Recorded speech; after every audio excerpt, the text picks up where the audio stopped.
guys, it's me.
Who we got? What's up, Smoke?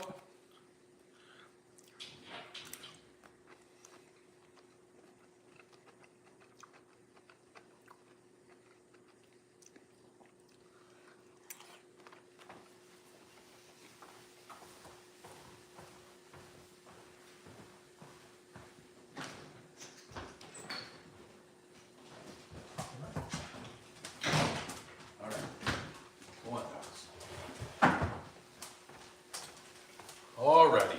What do we got? We got 2 people in here. Work as usual. I feel that.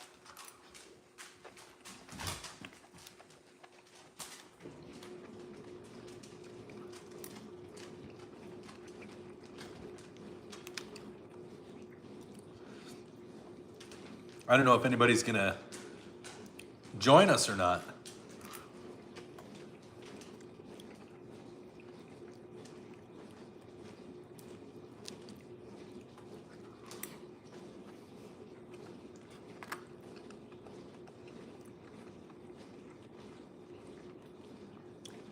I can't go live on X. I can't go live on Instagram. So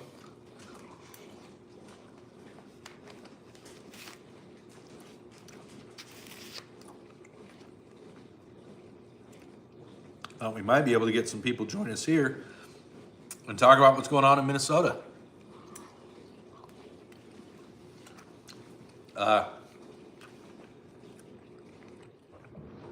I don't have enough followers on Instagram to go live, and I got in trouble on X. I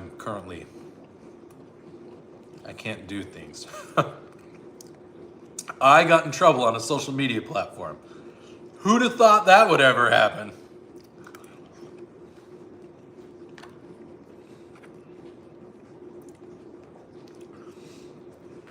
And obviously I was gone most of last week. Hey, Rodney.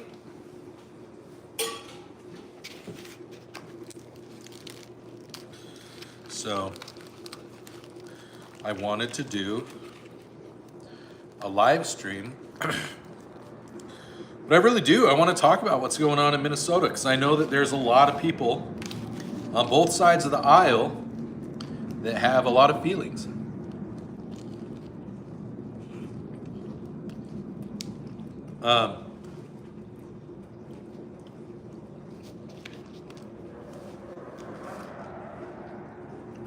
And it'll be interesting to hear what people have to say. I'd like people. I like having discussions. I like talking. I like listening to what people think and feel and how they interpret things. They don't always like what I have to say. And I don't always like what they have to say. But I do, and I stand by this, I do believe that they should have a voice to share what they feel and what they think. And what happened in Minnesota touches on a lot of really important things that are going on in our nation. And I think that people should be allowed to share what their interpretation is. I'll share what mine is, but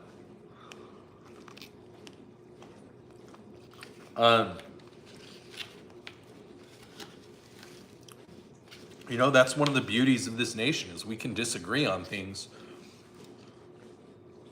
But what is bad is when the disagreement turns into action.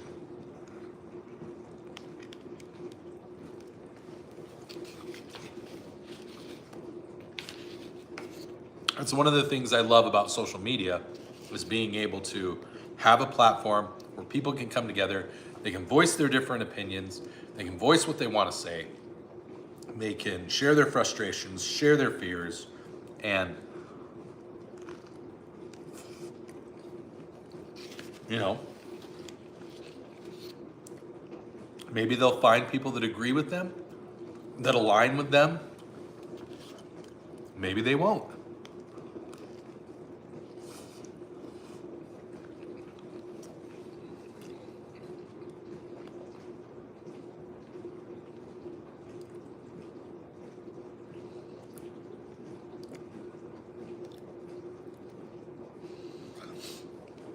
But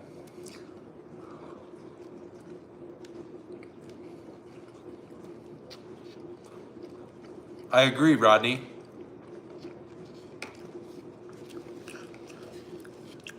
I mean, Ginger, I think you've seen a couple of my posts on my other platforms, but I would be interested in hearing what you have to say, man.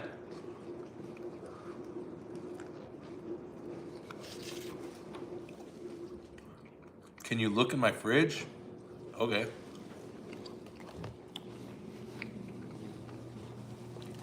Which one?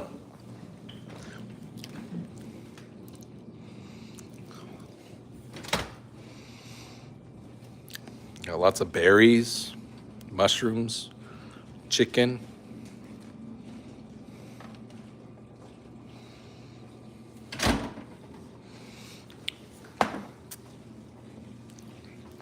We cook a lot on this channel too, so I would hope that I have a decent fridge, decently stocked fridge.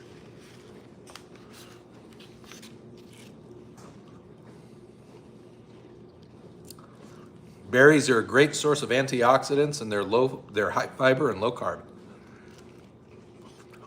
Low net carbs.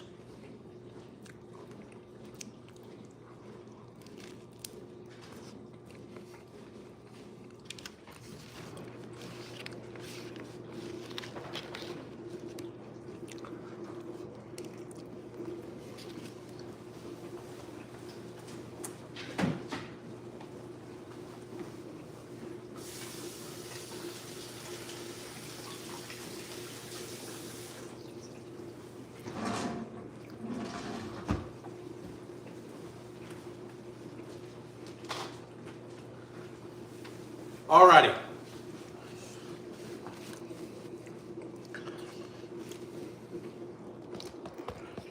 Where is everybody? I need to start doing live streams again.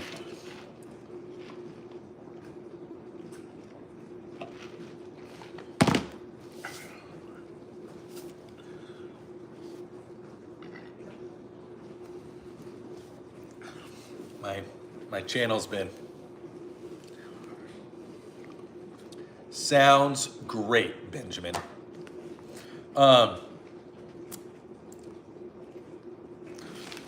Maybe if I go share my live stream on. Let's do that.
Yeah, there's probably a lot of people there at work. That's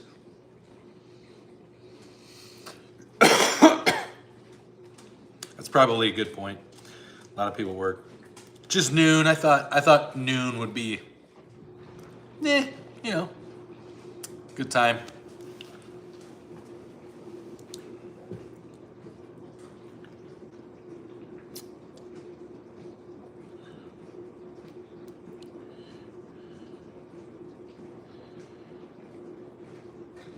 Let's see. Let's see if anybody.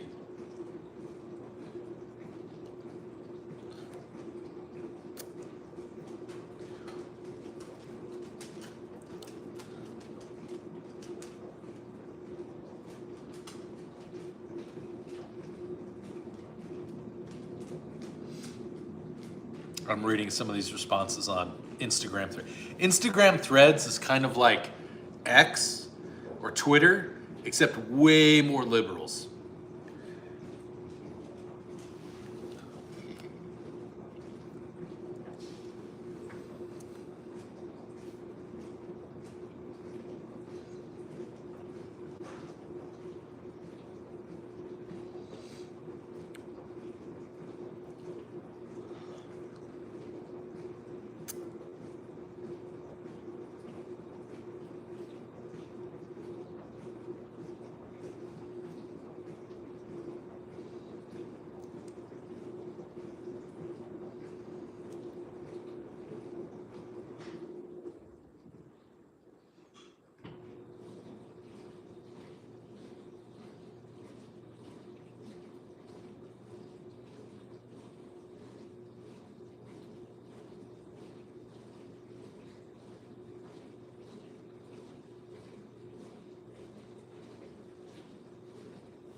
All right. I think the excuses to add to their justification that right-leaning people are bringing up aren't relevant to the moments before and at the use of force. Week-old videos of taillights are irrelevant. Have you seen the new M1E3 Abrams? You should check it out. Embroidered seats, commercially available. Yeah, I'll have to check it out. I hear you, Ginger. You're talking about the video of him swearing at him and cussing at him and spitting at him and kicking in the taillights and telling them to shoot him and all that. You're talking about that video that's surfaced, I assume. I don't believe that video is justification or is more justification because people didn't know that it existed. And it's unlikely that any of the agents involved in that initial altercation were involved in the altercation where Alex Pretti was shot. What it does do is it does give some context to what Alex Pretti felt psychologically and emotionally towards the presence of ICE and Border Patrol. And it also adds to his behavior in the sense that in the video that's from about a week and a half ago,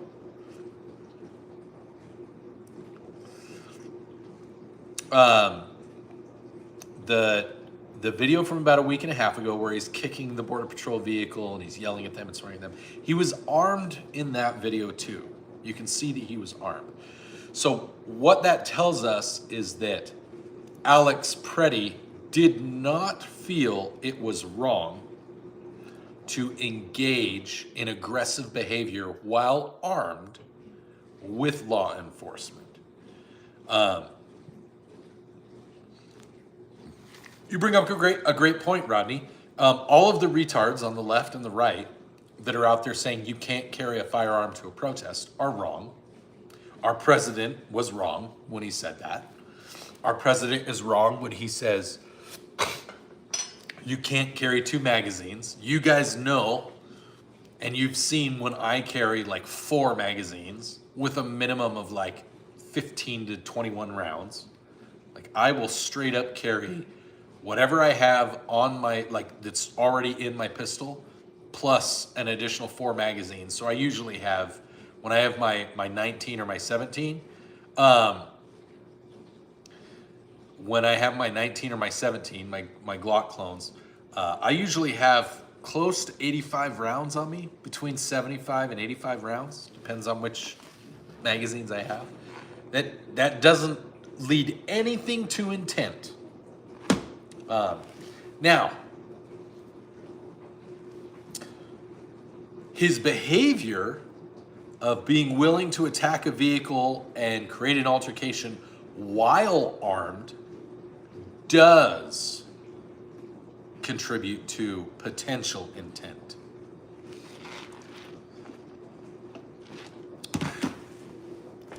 Guys, look at that. Bad vibes. He loves Gabe. Is Mr. Owners a lucky man?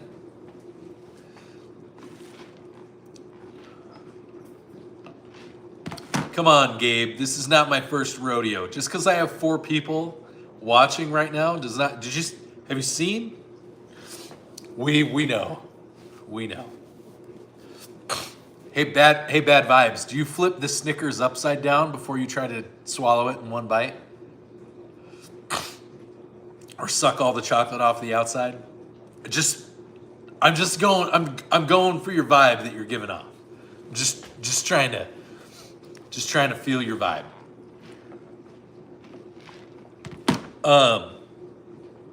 But yeah,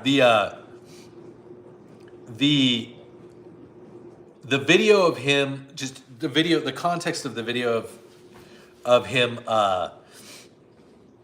kicking the vehicle, that's not justification for what happened to him. It adds context to his character and to the type of individual that he was. But it doesn't justify him being shot.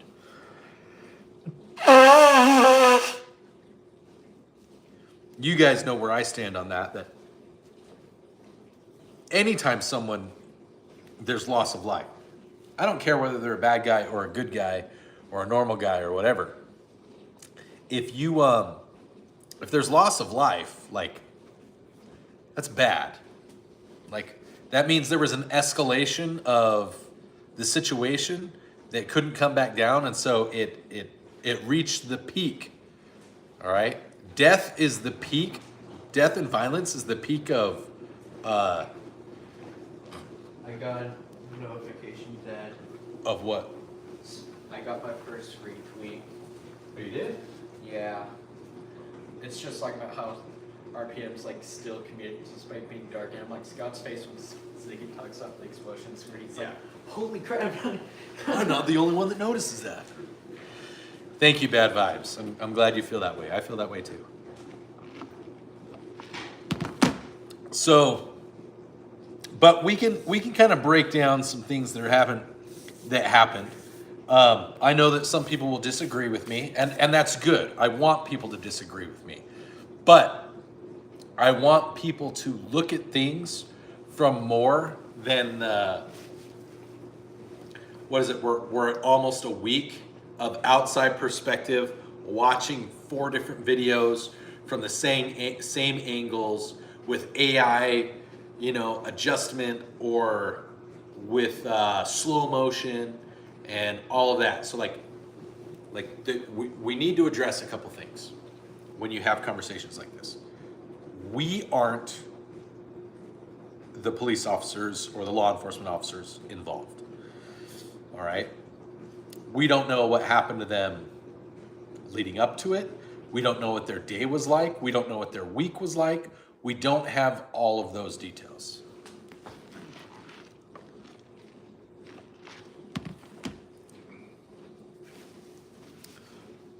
Maybe, Ginger. In the videos that are there, you can't hear much of anything because there's a bunch of people running around with rape whistles, blowing rape whistles.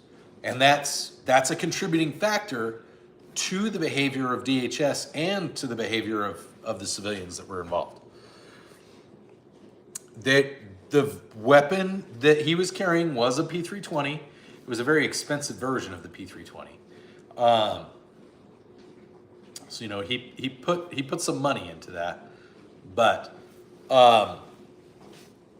there's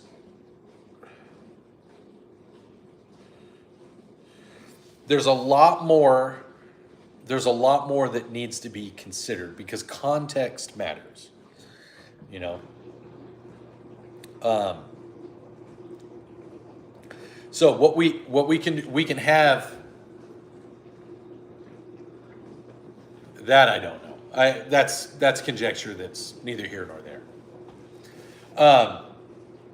So let's talk about what we do know. We know that he was recording DHS, Border Patrol, ICE. We know that he was there. We know that he was yelling at them because we can see in some of the videos that he's yelling things. All right.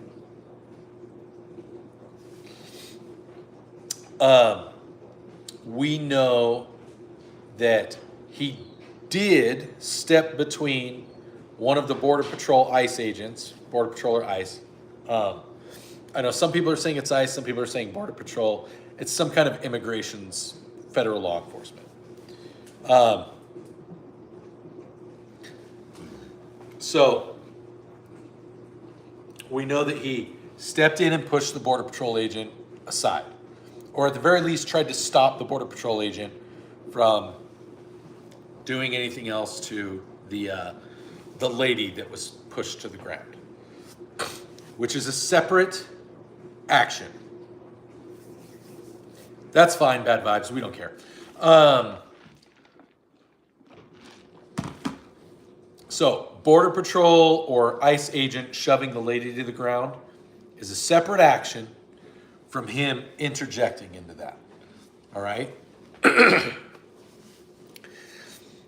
You have to address those as two different things. The reason that those have to be addressed as two different things is because law enforcement, whether they're doing something lawfully or unlawfully, as a civilian, when you step in, especially when you step in with a firearm on your body,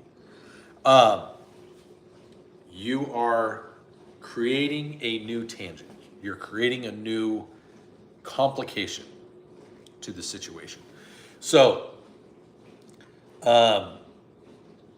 if a law enforcement officer is doing something to a civilian that's illegal and they're putting them under arrest or whatever, short of murdering that person, all right, if you step in to prevent it, you are obstructing law enforcement. If they're doing something illegal, the court will take care of them doing something illegal.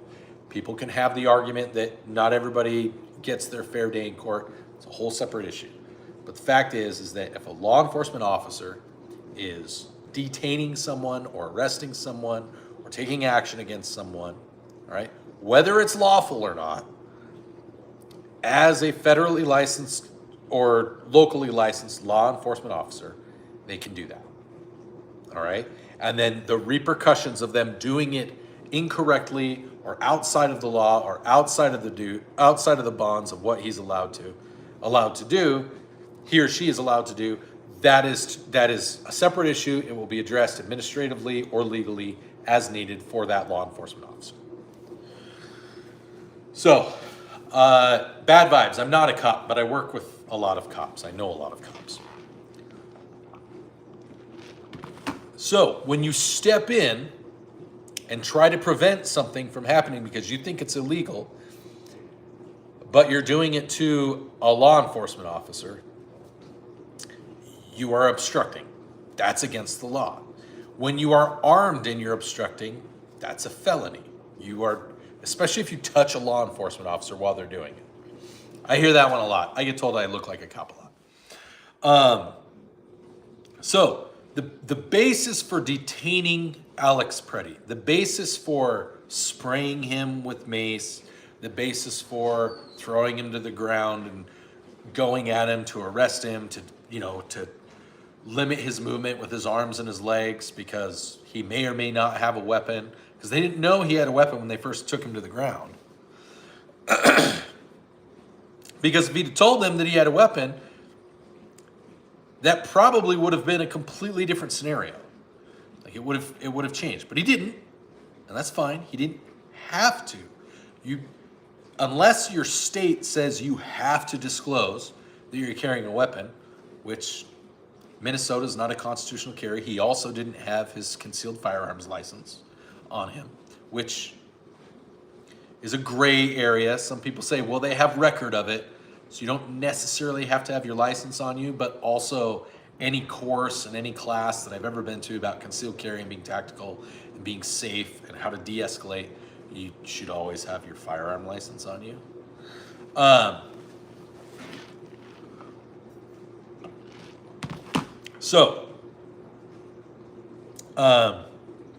Where was I? So we can talk about whether or not ICE was authorized or not authorized to detain or attempt to arrest or control Alex Pretti, but the reality is that they had every right to do that.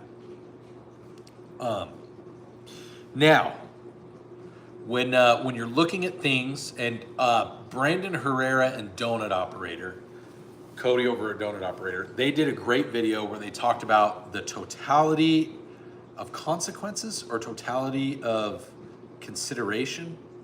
I'm trying to recall. I know it's an actual legal term that's used when an investigation or when outcomes take place, and they're trying to determine like what led up to this scenario, what led up to this outcome. So that being thrown into the mix, that adds another layer of context to everything that's going on.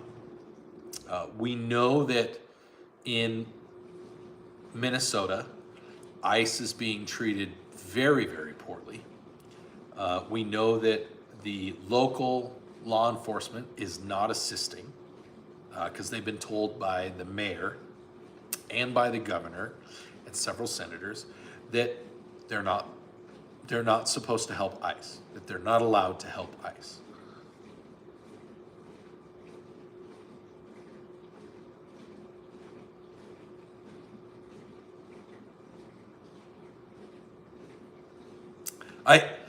I agree with that, Ginger. I agree with that. That kind, again, part of that goes back on as someone who carries a gun. I carry a gun. I know you carry a gun. I recognize that because I carry a gun, I am already, okay, there is already the potential for loss of life. No matter what. If I have a bad day, if I have a really bad day, if I'm super depressed and I carry a gun every day and I decide this is it, okay? By taking the responsibility, by acknowledging the risk and accepting the risk of carrying a gun, you know that the potential for extreme violence against yourself or anyone that you interact with exists. Do we agree on that? Does everyone agree on that? Like, if you're going to carry a gun, if you're going to own a gun, you are accepting the risk that someone could be severely hurt or killed. Correct. So, Border Patrol and ICE and law enforcement, we can look at it two different ways.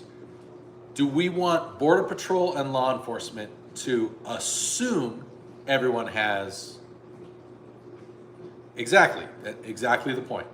So, should Border Patrol, law enforcement, doesn't matter who, what kind of police officer or law enforcement you are, should they operate under the assumption that everyone is armed and has the potential to cause great violence and death, or not everyone is armed and we should assume that they're not until we see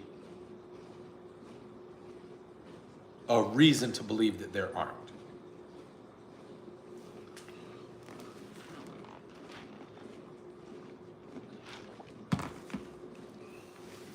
So that may be an opportunity for training, all right? That may be an opportunity for law enforcement to be better trained, but I want you to think of what the actual repercussions are of all law enforcement operating under the assumption of that could be easily addressed if the nation went to national reciprocity of concealed carry. If it was just accepted that federally, in any state, people are allowed to conceal carry. If we went to national concealed carry law, constitutional concealed carry, then police officers would have to operate that way. They would have to operate under the assumption this person could be armed because nationally we're allowed to. Minnesota is not one of those states.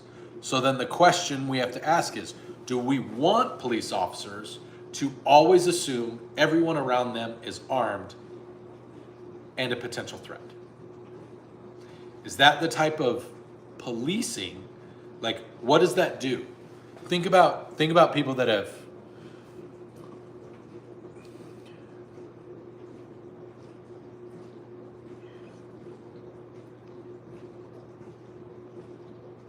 no, him having a gun wasn't the good shoot. That's not why I don't necessarily think it was like. There's a difference, I think, between a good shoot and a lawful shoot. All right? I don't think that anything's going to happen to these guys. Not because there's going to be a cover-up, but because of all of the escalated circumstances. All right? So let's go back and talk about those circumstances. How many of you have ever heard one of those rape whistles? Like we talked about it a little bit on here. We know that, yeah, you've got a bunch of retards that are out there that are like, oh, they could do no wrong. They were just doing their job. It's like it wasn't a good thing that this happened. Like this was a bad thing that happened. Were they legal in doing it? Yeah, it's going to come out that they were legal in what they did. I think that there's probably going to be some change in operations and in training, but also, like, again, coming back to that totalitarian, blah, blah, blah. The circumstances that led up to this, that word that I can't say right now. Yeah, those rape whistles are allowed. Like if I walked up to you or to your kid and I blew one in your face, you would probably not be happy because there's the potential that it could, like they're designed to disrupt a potential rape from happening or a sexual assault from happening, like to the point that it's designed to hurt the person who's doing it. And to that extent, it could potentially hurt the person blowing the whistle, but the idea is that your eardrums hurting or being damaged is not as bad as having a sexual assault take place. So we're going to take at least one of those being blown in law enforcement's face. So now we've got this factor, this thing that's loud as hell. And does that whistle, is that an aggravating factor? Well, yeah. If it has the potential to hurt someone, all right?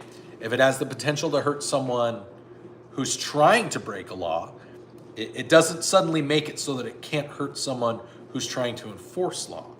So if you have 2 or 3 of those being blown in their ears and in their faces, now you're disrupting law enforcement operations. You're making it harder for them to be situationally aware, all right?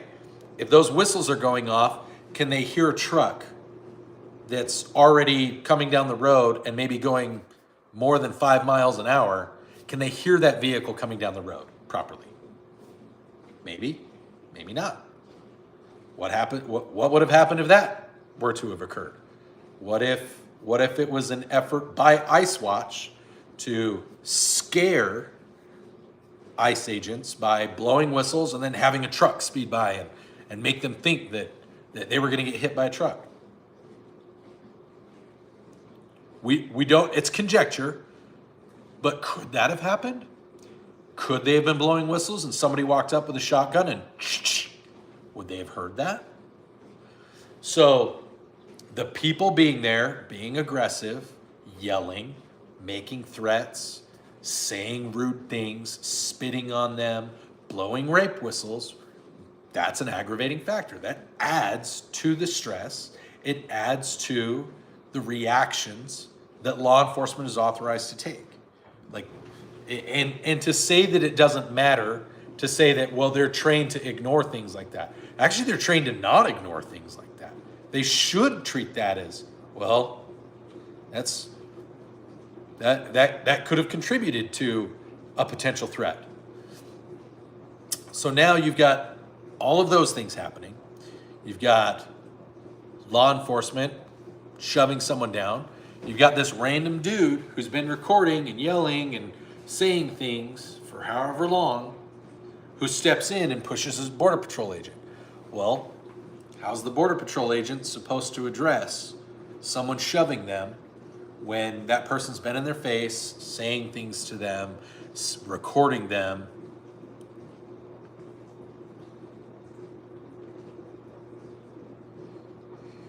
Yeah, so that's where things start to get, a little bit more, all right, on the they were legal.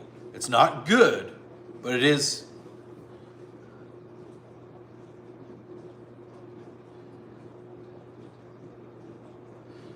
I mean, that's standard operating procedure. Yelling gun, gun, gun is standard operating procedure. I think where a lot of people take issue is the gun was removed, which is good, because if he's not cooperating, and I get it, they were beating the shit out of him, okay? I get he didn't really have a chance to say, hey, guys, I'm sorry. Like, I get it. Like, it was a very high stress situation. All right? But it went from pushing a Border Patrol agent because he didn't like that the Border Patrol agent shoved a lady, to getting tased and falling down and throwing arms because he got, or not tased, but mace sprayed, attacking the woman on accident and throwing hands with Border Patrol. It escalated like that. We kind of talked about that a little bit, Papa's Pews. We talked about that a little bit. It adds a little bit of context to his potential behavior and what he was willing to do, but that has a lot less to do with what happened than people realize. But like 4 or 5 agents trying to detain someone, that's normal, because you're trying to prevent them from putting their hands down and grabbing at something.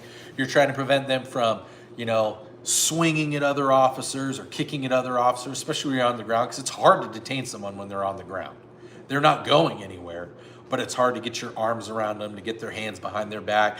You can do a lot of damage to someone. Yeah, when officers see a gun, yelling gun is standard. That I know. Because they need to know, because that has immediately, poof, you've gone from maybe a 15 to like an 80 by a gun being involved. Yeah. So he was reaching. We don't know if he was reaching to try to throw it aside. That's the problem, is because, and that's where I put a lot of what happened. I do put a lot of what happened and why it escalated the way that it did on Alex Pretti. He has the right to carry a firearm. He has the right to protest. The problem is that by stepping into a very heated and confrontational situation while armed, that is, that's almost, It's borderline asking for violence to take place.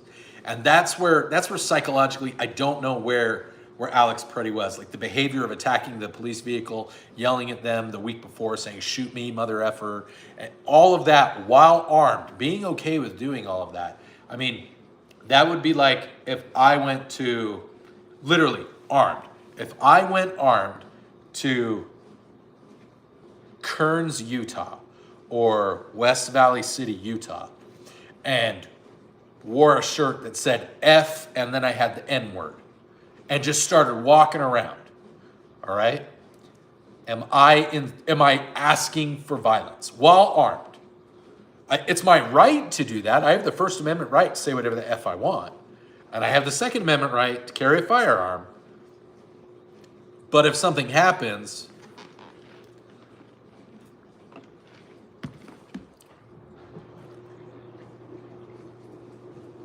so Ginger, that's where we need, that's where things get a little bit hazy.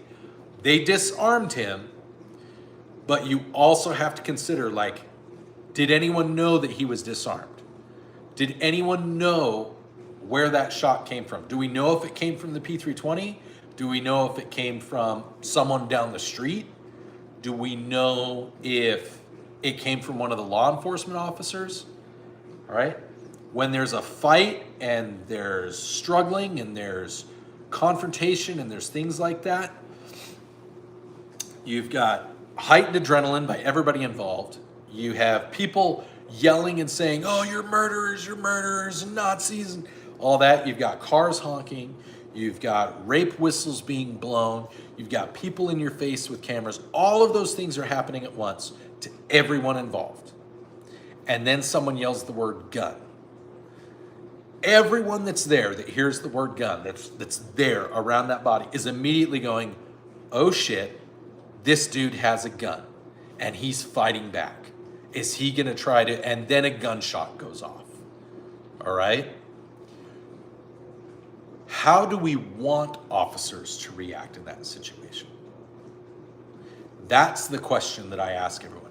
Do we want officers to immediately step back and go, oh, we better find out who was shooting. Was that someone that accidentally did it? Should we do this? Or do we let officers address a situation, right? Because that's kind of the same thing. It's kind of the same thing when we say we want everybody to step back and slow down before they do anything too rash. That's kind of the policy that the Obama administration and the Biden administration took to armed conflict in Afghanistan and Iraq and ISIS.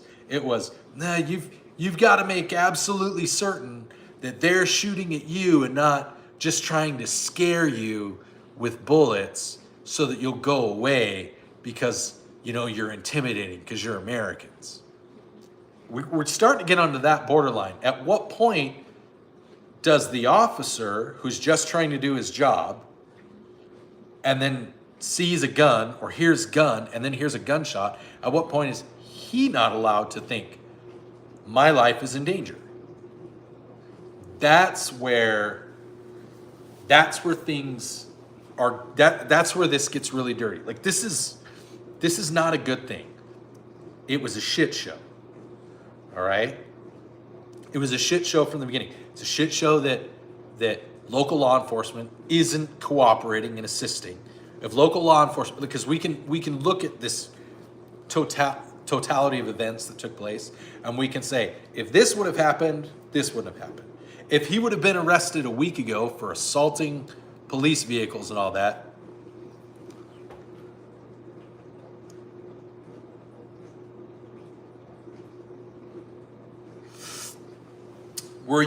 so that's, I get it, Ginger. I get it. Yep, I'm with you on that. I am a firm believer in correlation does not equal causation. Okay, I get it. All right, you match a description. If you happen to match a description of an armed and dangerous individual, are they going to immediately shoot you or are they going to try to detain you?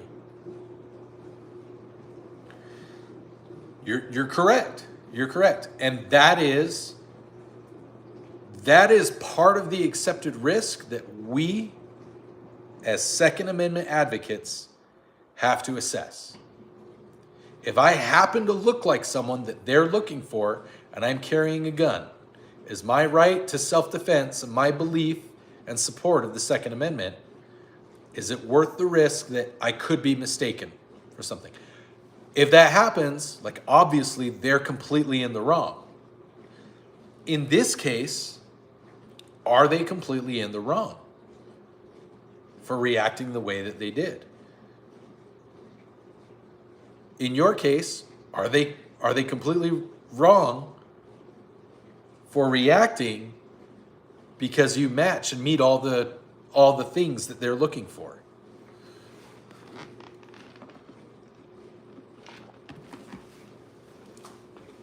Well, I think that's where this is hard.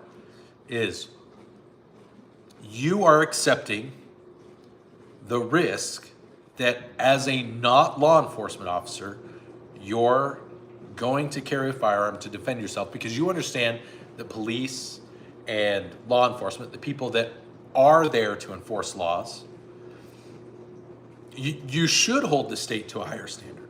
You should hold the state to a higher standard. But like you and like I, they're not perfect. And when you throw all of the pieces of evidence that are there,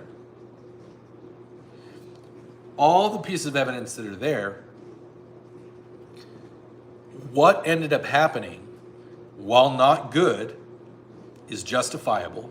It was legal. At least the investigation, unless there's some serious stuff that comes out of the investigation. But if it's based on what we've seen, it will come out as legal, but it will come out as a tragic escalation of just terrible circumstances. All right, and that happens. It's the same thing. I also am also of the opinion, like you hear about, well, people that are innocent shouldn't ever be punished and like end up in jail. I agree, they shouldn't. But I also, if every once in a while, and it's terrible to say this, but if every once in a while an innocent person ends up on death row, but everybody else, like overall murder or rape or whatever, stops happening because every once in a while someone who maybe wasn't as guilty as it was believed happens, I'm kind of the opinion that that's an acceptable loss. But I'm also, you guys know, I'm in the military. I have to operate under the thought process that sometimes human life is an acceptable loss. And it sucks, but sometimes it is.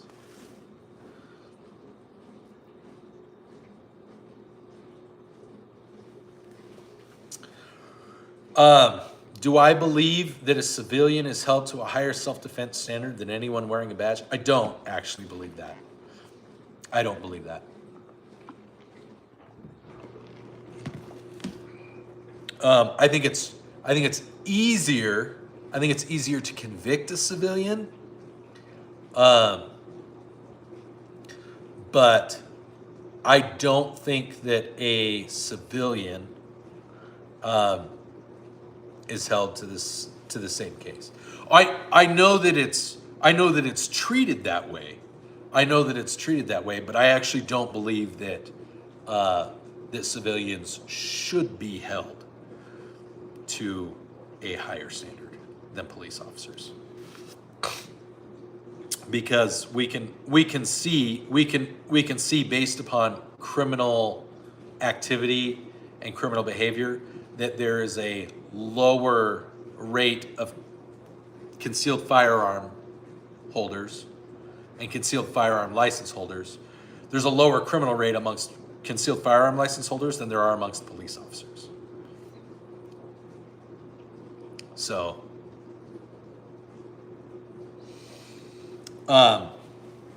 that's why overall my take on this is let's not do the George Floyd thing. Let's not paint Alex Pretti as a hero, because he's not a hero. Because a normal, like, common sense concealed carry person isn't going to go and confront law enforcement officers while armed in an aggressive situation. We're not. A normal, regular, law-abiding, gun-toting, conservative dude, myself, Ginger, I know you're not going to go do that. Like, and that's part of the discussion that needs to happen is, and that's where some of the behavior video, like him attacking law enforcement officers, like that is going to be used against him, and it will contribute towards what happened. They're going to use that. And they're going to say he already had an instance where he was armed and was aggressive and attacked law enforcement officers.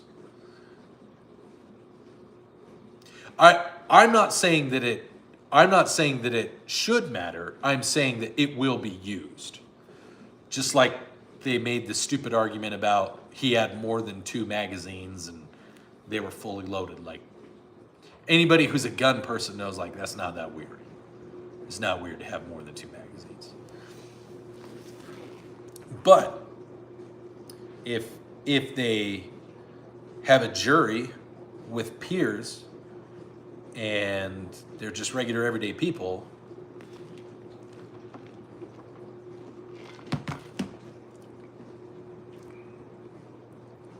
yeah, the Kyle Rittenhouse, like, people have brought up, I've seen people bring up the Kyle Rittenhouse thing, and I'm like, it's a completely different scenario. One, Kyle Rittenhouse didn't approach law enforcement in an aggressive manner.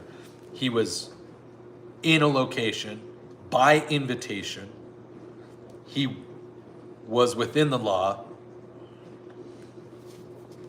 Yeah, and I've seen way too many people try to say, well, you guys supported Kyle Rittenhouse. And I was like, okay, I thought Kyle Rittenhouse, like, I think Kyle Rittenhouse, the way that what happened to Kyle Rittenhouse, I think that was tragic.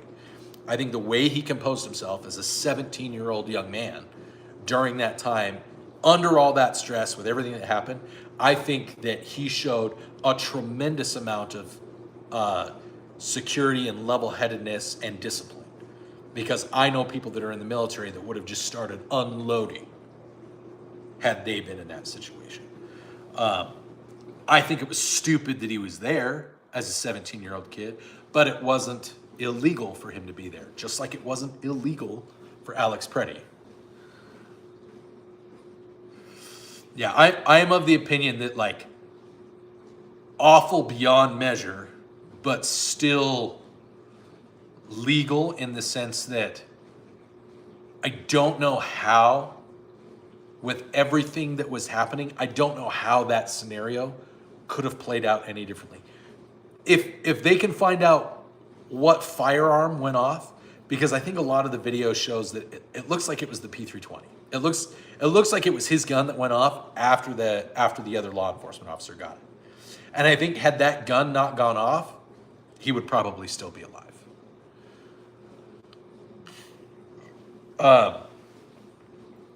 And that sucks.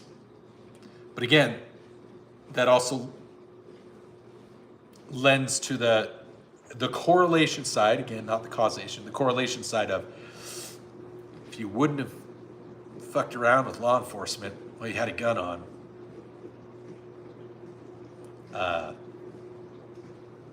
you'd probably still be alive, bud. And that's what sucks. That's what really, really sucks about what happened is this is probably going to cause a lot of dissent and back and forth. And maybe in the, like, silver lining is this will open up the conversation about how we train all law enforcement, how the Second Amendment is treated and defined. Is concealed carry, should it be nationally recognized, and all law enforcement officers should just assume that everyone's carrying a gun?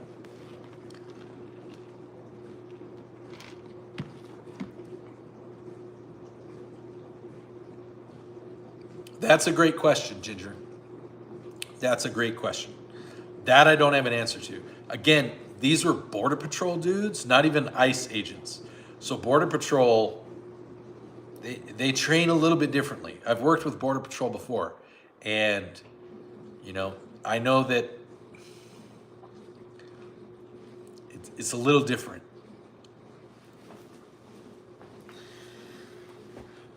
So, because basically they're expected to do riot control, but that's not really in their. It's not really something that they deal with very much.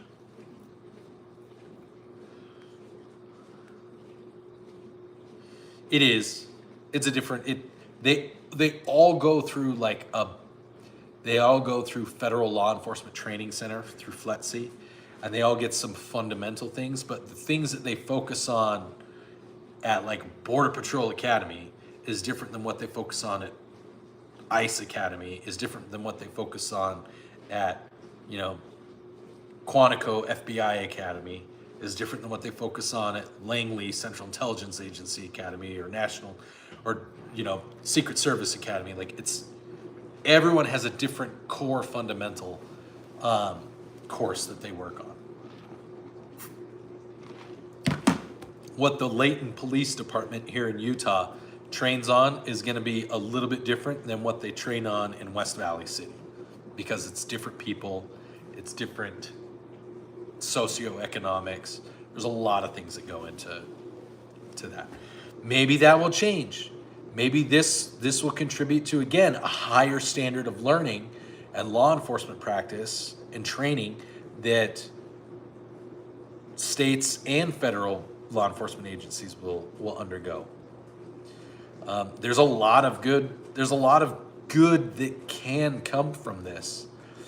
But I don't think saying that the Border Patrol agents involved, I don't think saying that they are criminals and monsters for reacting to an escalation of circumstances that they contributed to, but also that Alex Pretti contributed to. I don't think making them the villains is the right answer. I don't think Alex Pretti's a villain. I don't. That's one thing that I'll stand by. I don't think he's a villain. I think he was retarded, just like I think Kyle Rittenhouse was retarded for going and doing what he did. I understand why he did it. I understand why Alex Pretti was there. He believed in a cause. His ideology and the things that he supported were go be there and help defend people that I believe shouldn't be sought after by ICE and federal agents. And that was a risk that he accepted and took while armed. And then because of the poor decisions that were made and kept escalating and escalating and escalating, he ended up losing his life.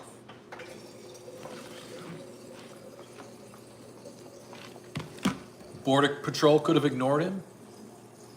Alex Pretti could have not done what he did. And I think that's what I mean, Ginger, is I think that there were certain layers of negligence, but I'm not going to call it like a blanket, this was completely negligent, because there were too many factors involved to completely say that it was negligence. It's just not feasible. You can't prove beyond a shadow of a doubt in a court that they were all acting negligently. If anything, they were acting with prudence to a degree.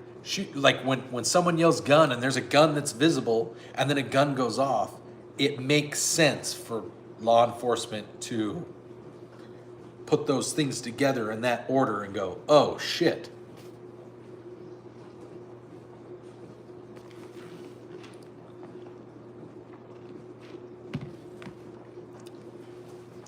Yeah, I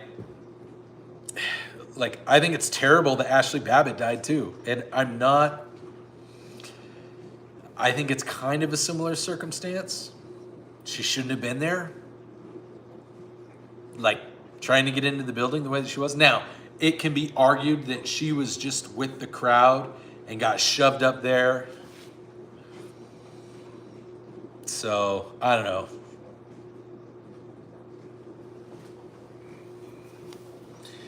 There's a bunch of things. Now, that Ginger, that I'm not necessarily against, is determining what happened with that firearm. If the P320 is the one that went off, then it needs to be determined, did he pull the trigger or what happened? But that's going to be, that's the other big problem, and that adds a whole other can of worms, is would any of you be willing to lay your entire life on that P320 definitely didn't go off by itself, or definitely didn't go off because P320s can go off if they have just a little bit of manipulation of the fire control group, and it was just in a big tussle with a bunch of dudes around it?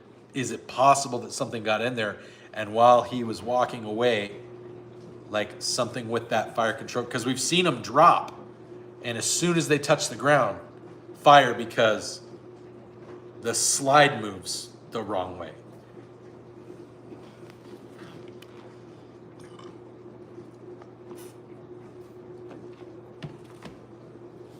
No, I agree. But if it comes down to, I promise you, if it comes down to that P320, and that's what went off, which is what it looks like in most of the video, I can almost guarantee that they're going to bring up the whole, has SIG ever fully determined? Because SIG has come right out and said, there's nothing wrong with our firearm, but also send in your firearm so that we can fix the nothing that's wrong with it. And sometimes, and they can't even acknowledge, they refuse to acknowledge that some of them have an issue and some of them don't, and they can't determine it. But it's still out on the market because most, 99% of them don't have an issue.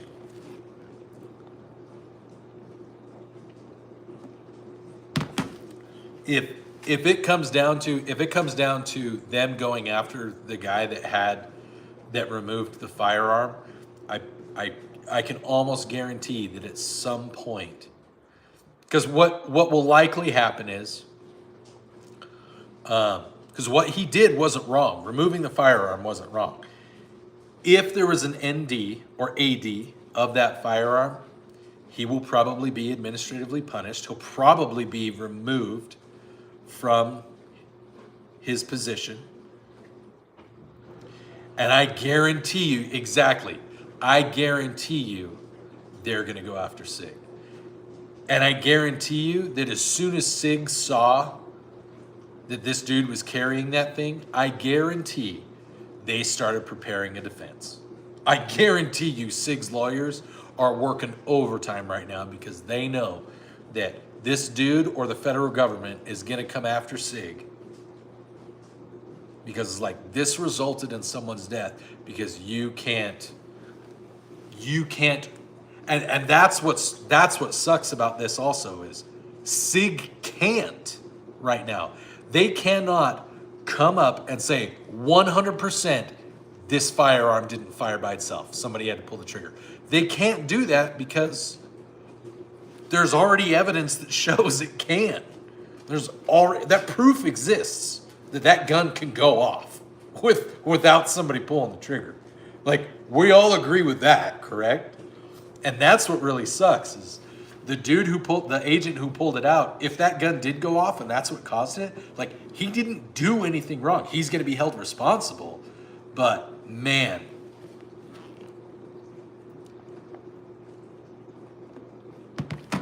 true, if it would have been a Glock and there was an ND, nobody would be questioning whether or not.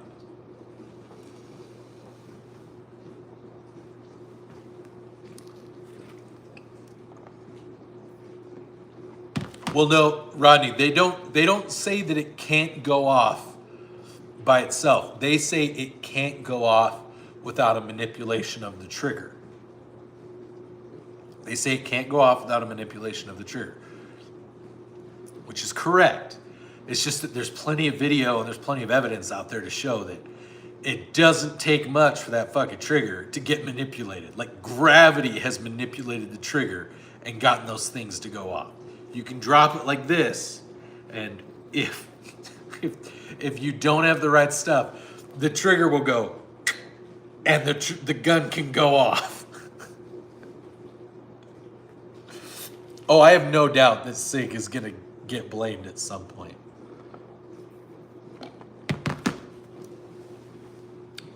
I mean, frankly, when SIG started offering their, you can send it back to us and we'll fix it, they should have cut their losses at that point and just started, because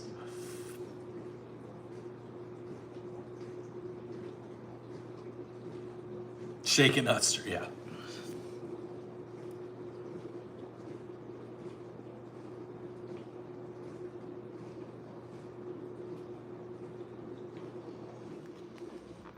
Oh, I've shot lots of the M17 and M18, and I've shot the 365. I think it feels like ass. I've shot both of them. I think that the trigger on the 365 and the trigger on the 320, I think it feels like squishy ass.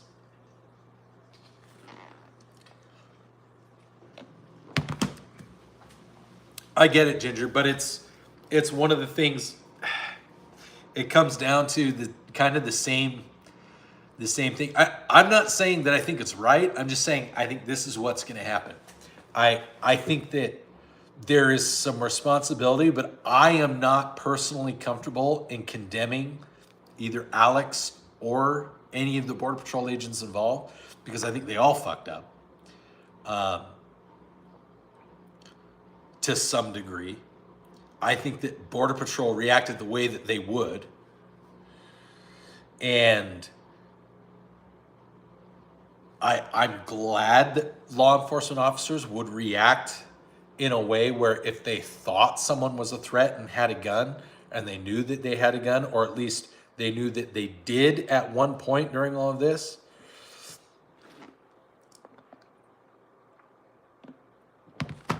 So, Mike, I agree. The smart thing would have been, he wasn't necessarily required by law at that point, because he wasn't necessarily detained. I would say that the moment he shoved the law enforcement and they sprayed him, at that point, I would say that's legal and lawful detainment. And at that point, he probably should have walked away or laid on the ground or whatever to try to de-escalate as a firearm carrier. But prior to that, he was... Hey, same, Ginger. I'll see you. I'll talk to you later. Keep up all the good videos, bud. I like them. You're putting out way more than I am these days. I do a lot with the push-up video and stuff. That's about as much as I do these days, which sucks. I'd like to do more, but my life's busy. But yes, everything about it. Agreed, Mike. Agreed. And that's kind of been the consensus, is that the situation sucks. It was awful. It was horrific. It shouldn't have happened, in the sense that, like, there were a lot of things that should have taken place, but they didn't. And so the eventuality that took place shouldn't be a super shock to a lot of people. He can. Blunts. No one who has a brain, who carries a firearm, who's a Second Amendment advocate, nobody is saying he shouldn't have been carrying at a protest. He absolutely can carry at a protest. Maybe not the most intelligent thing, given how a lot of these protests have gone, because it's kind of like hoping for violence, but you absolutely, like, So, but he wasn't carrying lawfully when he didn't have a his license on him. So if Minneapolis and Minnesota aren't constitutional carry, which means you have to have your license on you in order to lawfully carry. So going to the protest while carrying a firearm, while not having your license on you, that is a felony.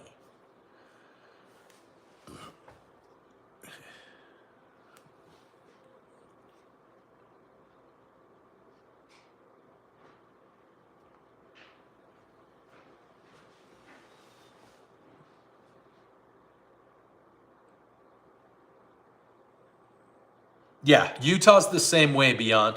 Utah's the same way. Now, there's certain rules with that. Like, Beyond, if you go walk into... Okay. If you, in a constitutional carry state, if you're carrying a firearm and you walk into a police station, are you still legally carrying a firearm?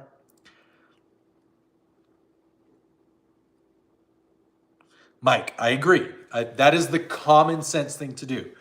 In some states, it's required. In other states, it's not. I don't know the law in Minnesota. Perhaps it's required. But there's a lot of people that don't understand the law when it comes to federal officers. There's a lot of people out there saying, federal officers can't arrest you. They can't detain you. They can't do this. They sure as fucking shit can. They're law enforcement officers. They can arrest you.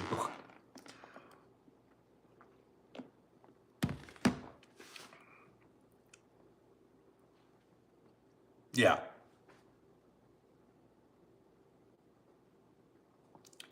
Blunts, it can be illegal to carry at a protest. Your First Amendment right is protected. Your Second Amendment right is protected. You can combine those two things, protected. Depending on the nature of the protest, those things are protected. Sometimes they are, sometimes they aren't, depending on the nature of the protest. If the protest is to go and disrupt, so if you're carrying a firearm and you're obstructing law enforcement, that's a felony. If the goal of the protest and the purpose of your being there at the protest while armed is to obstruct law enforcement, that's illegal. If you live in a state that you have to have a license to carry that firearm and you don't have your license on you, you cannot carry that firearm. That's a felony. You're breaking federal law.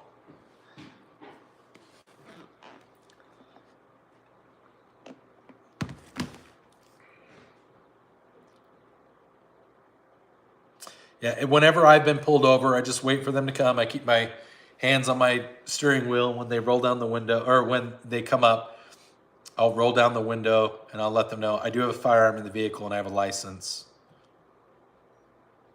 That's me.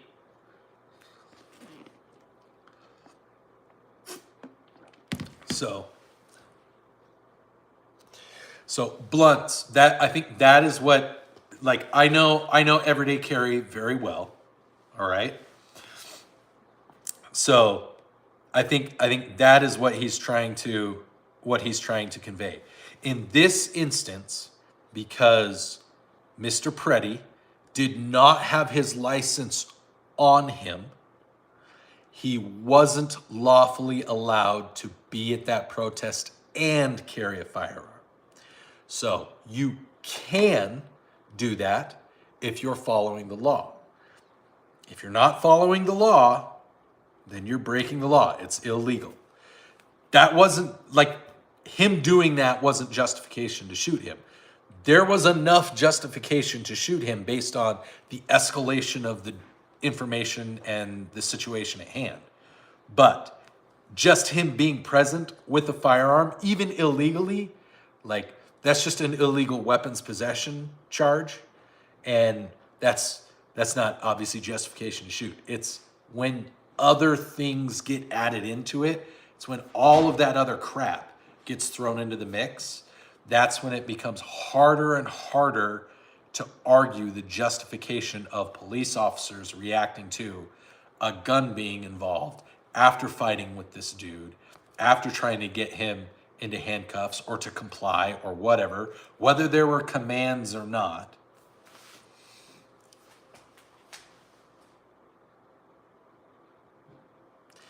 And Mike, you've got a really good point. How are they going to know in that split second between and pow when it looks like it went off in his hand? We don't know what happened between here and there. Did he accidentally pull the trigger? Did it start to slip out of his hand? Like, All right, I'm heading out. later, buddy. Later. So, all right, guys. It's been an hour and 15 minutes. This is a good discussion. Not a lot of people in here today, but it was a good discussion. I think this is important. I think looking at this, granted, we weren't there. We're not the law enforcement officers. And I want to make sure that I'm very clear. It doesn't matter to me if it's Renee Good, if it's Alex Pretti, if it's a criminal. Like, when there is loss of life, okay, and this is coming from someone, I have my reasons for recognizing that loss of life, regardless of whose life it is horrific, all right? It's not something that should be praised, but it can happen, all right? Context and circumstances, either an escalation or de-escalation of them, is usually the difference between life and death in these situations. And unfortunately for Mr. Pretti and Miss Good, there were poor decisions that were made, not only by them, all right, but by others. But people aren't perfect. Yes, some people have training and there's a standard, and I understand that. But people still aren't perfect. And not every situation is a textbook. And so to immediately label people on either side of what happened as villains or as the bad guy, it's just very ignorant. Now, those of us that are regular practitioners of exercising our Second Amendment rights, we can look at certain things and we can go, that probably wasn't the best decision from the carrier standpoint. I have the unique experience of having worked with Border Patrol and ICE. I work a lot with law enforcement. And so I can look at it from the other side and I can go, that probably wasn't the best decision from a law enforcement perspective. And this is just an example of how quickly a situation can very poorly escalate into something that is almost inevitable. So you guys know my motto: always carry every day, always carry the round in the chamber. Be smart, obey the law. Don't put yourself into a situation where that can come back to bite you in the ass. All right? Be smart, be lawful, protect people, but operate under the restrictions, because they are the restrictions of the law. You have to operate under the restrictions of the law. If there's a chance that law enforcement might be corrupt, and it happens, I don't think it happens very often, but it does happen, all right? You have to be better, and you have to be smarter. And that means not giving the people who are legally authorized to use deadly force if they feel that there is the potential for them or civilians or others to have deadly force used upon them, can use on you. Don't give them that reason. In this case, Alex Pretti gave them enough reason, and circumstances escalated in such a way that that's what happened. So be good. I'm going to try to do these lives. I'm not going to always do them at noon, but noon seems to be like a free time for me that works really well. So I'm probably going to try to start doing more lives around noon. I hope to see you guys here. I hope that our viewer base gets back into the groove of things. It's been the holidays. Everybody's been really busy, but now we're getting back into regular everyday things. The channel's been up for more than a year now, and we're just under 12,000 subscribers, which is really cool. That means I've averaged about 1,000 subscribers every month for the last year. I'm hoping that we can make that grow even more in the future so that we can continue to do giveaways, we can continue to do fun things. Hopefully my office, there's some stuff that happened in my office, so I have to completely gut my office. Which is why you guys haven't seen the Armory in a while. That's why we've been in the kitchen more. So hopefully we can make that happen. Go and check me out on my other social media platforms, on X, on Instagram Threads, Facebook. And don't forget to check out the nonprofit that I work with, Battleforged Foundation. You can just search Battleforged Foundation. They're a great small nonprofit that's here in Utah. We're trying to grow and expand to some other states and try to make things happen to raise awareness. You guys know we do 22 push-ups on the channel. We're just trying to help people recover from being victims, being survivors, experiencing PTSD, being law enforcement, veterans. It doesn't really matter. We're trying to do the right thing to help people get the support that they need without having the potential repercussions that come with like mandatory reporting and official things, and some of the blowback that people seem to experience in being vulnerable. So please check them out. Support us in any way you can.